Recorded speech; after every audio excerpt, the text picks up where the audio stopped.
नाज़रीन, मैं हूं लुकमान अली और आप देख रहे हैं मेरा यूट्यूब चैनल। आईसीसी टी20 वर्ल्ड कप 2026 के दूसरे सेमीफाइनल में इंडिया ने इंग्लैंड को शिकस्त देकर फाइनल का टिकट कटवा लिया है और अब फाइनल इतवार को इंडिया वर्सेस न्यूजीलैंड खेला जाएगा।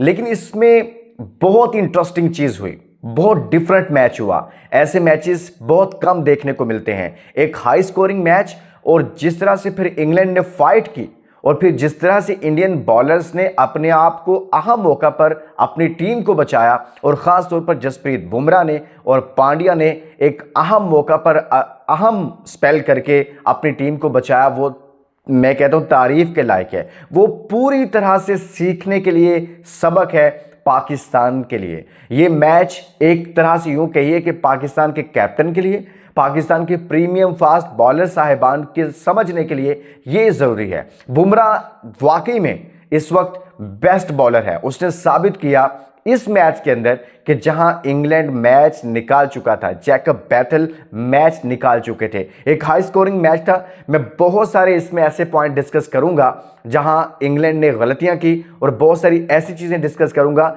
जो पाकिस्तान क्रिकेट को सीखने की जरूरत है, क्योंकि यहां तमाशा लगा हुआ है। ये लोग तमाशा नहीं लगाते, खेल कर दिखाते हैं। पहले खेलते हुए जब इंग्लैंड की 253 रन्स बनाए गए इंडिया की जानिब से और 254 रन्स का टारगेट दिया गया, तो बज़ाहिर ये आसान नहीं था। बैटिंग विकेट थी, कोई मसला नहीं था, लेकिन इसके बावजूद जब आप चेस के लिए जाते हैं तो इतना बड़ा टारगेट आपके सामने होता है ना, तो एक डॉट बॉल भी आप खेलते हैं तो प्रेशर आप पर आता है। रिक्वायर्ड रन रेट जब शुरू में ही आपको 12-13 का मिल रहा हो, तो फिर आपके पास ऑप्शंस कम हो जाते हैं, फिर आपकी एक विकेट गिरती है, प्रेशर और हो जाता है। लेकिन इसके बावजूद जैकब बैथल ने जो इनिंग खेली है इंग्लैंड की जानिब से, उसको दाद देनी चाहिए। सबसे पहले उन्होंने 48 बॉल पर 105 रन बनाए हैं। 218 के स्ट्राइक रेट से वो खेले, 7 छक्के 8 चौके उसने लगाए हैं। एक बंदा पूरे इंग्लैंड की तरफ से इंडियन टीम का मुकाबला करता रहा है और उसने मैच को बनाए रखा और मैच के अंदर रखा, इंग्लैंड को आखिर तक मैच के अंदर रखा। लेकिन मैच इंग्लैंड के हाथ से निकला कहां पर? शुरू में इंग्लैंड की बैटिंग लाइनअप कोलैप्स कर गई। कैसे? गलतियां की। गलतियां ये की कि आप अंदाजा कीजिए कि बटलर जैसा बैट्समैन जो है, जब एक ओवर में 19 रन आपको मिल गए हुए हैं, उसके बावजूद वो छक्का मारने चला गया। आपको पता है कि दूसरे एंड से बैटर ने छक्के मारकर 19 रन बना दिए, 3 छक्के फिर एक सिंगल लगा, और आप स्ट्राइक पर आए, आप फिर छक्का मारने जा रहे हैं। गलती की, बोल्ड हो गए, समझ नहीं आई कि क्या हुआ है मेरे साथ। इसी तरह से उसके बाद आप देखें कि टॉम बेंटन ने भी ऐसे किया, हैरी ब्रूक ने भी ऐसे खेला। तो इन्होंने गलतियां की कि जब आपको रन्स मिल गए हैं ओवर में जितना आपको रिक्वायर्ड रन रेट चाहिए, तो उसके बावजूद भी आप गलती करते हैं और ऐसी बॉल पर शॉट मारने जाते हैं शायद जिस पर आप सिंगल के लिए या डबल के लिए भी जा सकते थे। तो ये इंग्लैंड की बैटिंग ने गलतियां की हैं। लेकिन जो तारीफ करनी चाहिए, जहां पर इंडिया इस मैच में वापस आया, जैकब बैटल के स्ट्राइक पर होने के बावजूद, क्रीज पर होने के बावजूद, स्ट्राइक पर जब सैम करन मौजूद थे, तो वहां पर जब ओवर थमाया ना बुमराह को, उनके कैप्टन ने, अगर हमारे कैप्टन होते ना, वो कहते नहीं मैंने आखिरी ओवर इनसे करवाना है, आखिरी ओवर इनका रखना है। लेकिन उन्होंने क्या, उन्हें पता था कि अगर इस मौका पर फेंटा पड़ गया, सूर्या कुमार यादव को समझ आ गई, तो हमने तो मैच तो निकल जाना है। उसने अपने बेस्ट बॉलर को उस मौका पर वो लेकर आया और उससे स्पेल करवाया। उस बंदे ने इतना ज़बरदस्त ओवर किया कि जहां 14-15 रन पड़ रहे थे हर ओवर में और इंग्लैंड को 13-14 का स्ट्राइक रिक्वायर्ड रन रेट चाहिए था, वहां पर उसने एक ज़बरदस्त ओवर करवाया और वो रिक्वायर्ड रन रेट बिल्कुल चेंज हो गया। वो मैच का मंजरनामा तब्दील हो गया। उसने आई थिंक 6 रन दिए उस ओवर में बुमराह ने। फिर साथ में उसने पांड्या से ओवर करवाया। पांड्या ने शायद 8 रन दिए हैं, 7 या 8 रन अगर मैं गलत नहीं हूं। तो ये 2 ओवर्स ने मैच को इंग्लैंड से खींच लिया। इनकी बॉलिंग ने उस मौका पर कि जब जैकब बैथल भी बैटिंग कर रहे थे, सैम करन भी उस मौका पर बैटिंग कर रहे थे, तो ऐसे में इनका देखें, सैम करन ने क्या किया कि उनसे खेला नहीं जा रहा था बुमराह को। उसने 14 बॉल पे 18 रन किए। ये इंग्लैंड के लिए भी मसला हुआ है। एक एंड से तो बैटिंग हो रही थी, लेकिन दूसरे एंड से बुमराह को और पांड्या को सैम करन नहीं खेल पाए बड़ी बाउंड्री के लिए। एक ही बड़ा शॉट खेलने गए और वहां पर भी कैच पकड़वा लिया बाउंड्री से और आउट होकर चले गए। यहां से इन 2 ओवर्स ने बुमराह और पांड्या ने मैच को पलटा।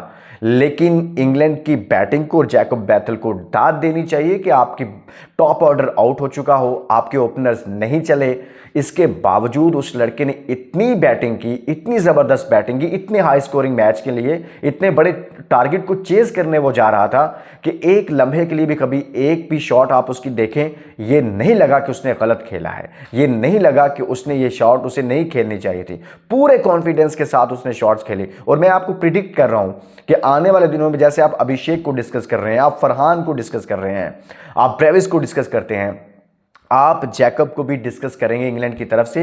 ये बड़े प्लेयर्स में अपना नाम बनाने जा रहा है और इसने आज ये स्किल्स दिखाई हैं। मैं वंस अगेन आपको बता रहा हूं कि जब आप चेस करते हैं इतने बड़े टारगेट को तो आसान नहीं होता। पहली बैटिंग में आप समटाइम इतने रन्स कर जाते हो, लेकिन आप देखें ना, इंडिया ने आखिरी 3 ओवर्स में आई थिंक 48 रन्स बनाए। जोफ्रा आर्चर को मार मार के बुरा हाल कर दिया उन्होंने। लेकिन इंग्लैंड की जानिब से जो बैटिंग की है जैकब ने, वो कमाल की है। और उस कमाल, मैं तो ये समझ रहा था कि ये रन्स 220-25 करेंगे, लेकिन बहुत करीब क्लोज लेके कि 7 रन से, सिर्फ 7 रन से इंडिया मैच ये जीता है। और अगर थोड़ा सा सैम करन तेज खेल जाते, कुछ अच्छा खेल जाते, तो ये मैच पलट सकता था। लेकिन गलती क्या की इंग्लैंड ने? संजू सैमसन ने बहुत अच्छी इनिंग खेली इंडिया की तरफ से, उन्होंने 89 रन्स किए, लेकिन 15 रन्स पर बहुत आसान कैच, जो बिल्कुल सही इजी कैच था, हैरी ब्रूक ने ऐसे छोड़ दिया। ये नहीं कि ऐसा कैच जिसको उन्होंने बहुत खुद भी इजी लिया हुआ था, उसे ड्रॉप किया। और उसी संजू सैमसन ने, जो कि उससे पहले वाले मैच में भी रन्स कर चुके थे, उसने 89 रन्स किए। इसके अलावा शिवम दुबे ने यहाँ पर 43 किए, ईशान किशन ने 39 किए, लेकिन अभिषेक शर्मा यहाँ पर रन्स नहीं कर पाए। पूरा टूर्नामेंट उनका अच्छा नहीं गया, मे भी कि वो फाइनल में अच्छा खेलें। लेकिन मैं पाकिस्तान क्रिकेट के हवाले से ये बात करना चाहता हूँ कि इस पूरे मैच से जो सीखने वाली बात थी ना, वो यही थी कि अब शाहीन अफरीदी को ये सीखना पड़ेगा कि कैसे बॉलिंग कर रहे थे बुमराह। हारिस रऊफ और शाहीन होते इस मौका पर, तो आप समझते हैं कि ये 7-6 रन्स पड़ते, या इनको 7-8 रन्स पड़ते। इन्होंने 20-20 रन्स करवाने थे। तो इसलिए पाकिस्तान की क्रिकेट को अब आउट ऑफ बॉक्स सोचना चाहिए। दुनिया की क्रिकेट किस तरह से खेल रहे हैं, दिमाग के साथ बॉलिंग की जाती है, खाली जज्बात, इमोशंस के साथ बॉलिंग नहीं होती। तो पांड्या कौन से जज्बात ऐसे दिखा रहा था, वो दिमाग के साथ बॉलिंग कर रहा था। उसने विकेट भी शुरू में निकाल कर दिया, बाद में जब उसे बॉल दिया गया उसने करके दिखाया। आखिरी ओवर में जोफ्रा आर्चर ने 3 छक्के मारे, 22 रन कर गया वो जाते जाते, लेकिन उस वक्त मैच चूंकि उनके हाथ से निकल चुका हुआ था, उसका कोई उस तरह से उनको 3 छक्के मारे और 4 बॉल पे उसने 19 रन किए। खुद भी अच्छा खासा फेंटा खाया आर्चर ने बॉलिंग करते हुए। तो यूं इंडिया की बैटिंग का वो 2 ओवर जो पांड्या और बुमराह ने किए ना उनकी बॉलिंग में, वो उनको बचा गए, वरना जैकब आज का ये जो मैच था सेमीफाइनल, वो लेके निकल चुका हुआ था। तो इसमें पाकिस्तान के कैप्टन को सीखने की ज़रूरत है, इस मैच को देखना चाहिए, पाकिस्तान के बॉलर्स को सीखने की ज़रूरत है, बुमराह को देखना चाहिए। हम दुनिया में बॉलिंग की वजह से जाने जाते थे, वसीम अकरम, वकार यूनुस, आकिब जावेद, शुएब अख्तर, मोहम्मद आसिफ, मोहम्मद आमिर, हमने कितने और नाम लूँगा मैं, बहुत सारे हमारे फास्ट बॉलर्स और हैं। एक तवील फहरिस्त बनती है दुनिया, हमें हमारी फास्ट बॉलिंग की वजह से जानती थी। अब हमारे प्रीमियम फास्ट बॉलर्स ऐसे हैं माशाल्लाह से, इतने रन्स खाते हैं, इतना फेंटा खाते हैं, उनकी एवरेज चेक करें, आप कानों को हाथ लगाएंगे। तो भाई अब आपको बहुत कुछ बेहतर करना पड़ेगा। So once again Indian cricket fans को बहुत बहुत मुबारक हो। इंग्लैंड ने बहुत अच्छी फाइट की है। अब न्यूजीलैंड और इंडिया का मैच होगा, देखते हैं कि कौन जीता है। इजाज़त दीजिए, अपना बहुत सारा ख्याल रखिए, अल्लाह हाफिज़।